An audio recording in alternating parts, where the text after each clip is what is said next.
Now, hiya, it's me, Galen. Galen's got Parkinson's. Now, before I start on this, I'm going to say a mysterious secret. These are the best goblins ever made in the world, ever. Right? No, it's not up for grabs. It's not an argument. It's not a debate.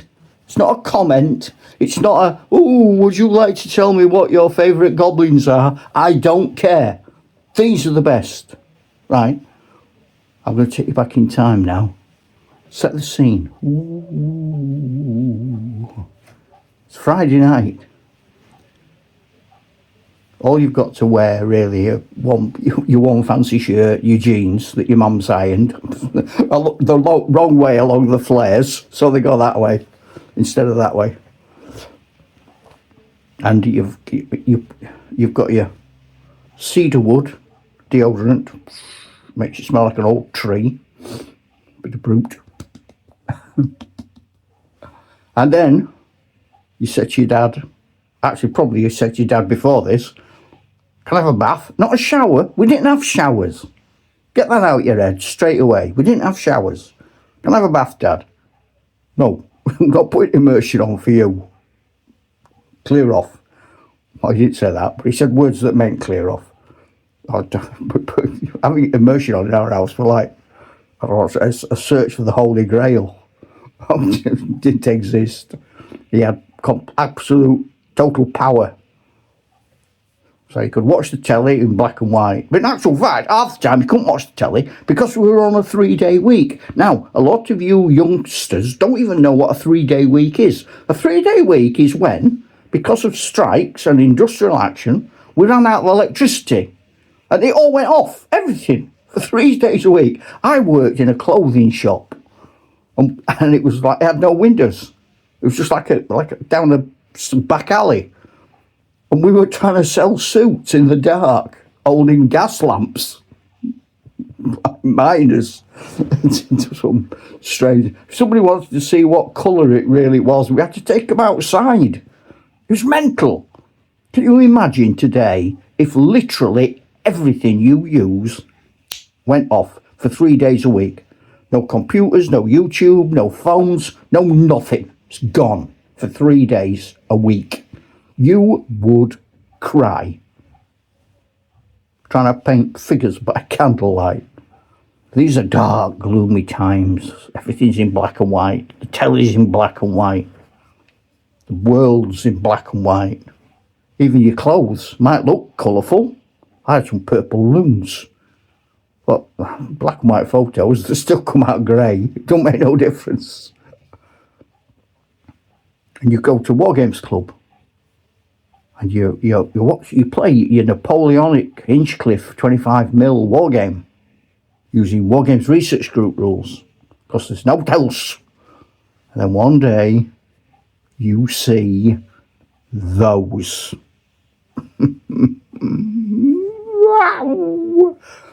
Your head would explode. You go in Games Workshop now, or you can go online. What was that all about? If I want to talk to my girlfriend in Birmingham, I had to walk a mile to a phone box with a handful of tunces and shove them in dead quick. And then right in the middle of something important, it would go beep, beep, beep, beep, beep, beep, beep, beep, beep, beep. If you bought a letter, it took about a fortnight. When you bought figures, you had to put stamps all over the envelope to get an answer. It's mental. You do not know you're born. Mobile phones. Ha! Ha!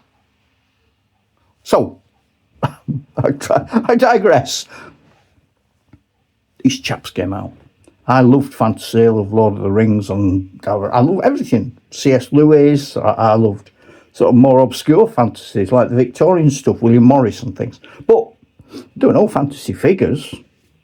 You could use airfix Robin Hood's men and pretend they were something fantasy. But they weren't really, were they? But these babies hit the street. Goblin, archers and swordsmen. From miniature figurines.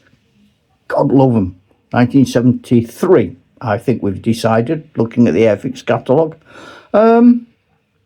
That even today, I use them all the time. And even before I got rid of my Citadel stuff, most of my Citadel stuff, and even when I was using sort of Grenadier, and when I was using Ralph Arthur, when I used sort of Vanguard, all sorts of figures, role-playing, these guys became my lesser goblins, as opposed to my goblins, or even the big ones, greater goblins. So I've always used them. They are just stunning.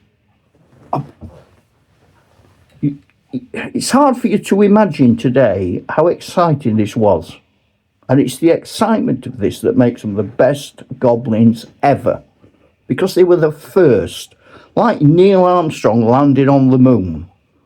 No one's going to beat that. I don't care what you say about your 3D printing, what you say about new Warhammer. I don't give a monkeys.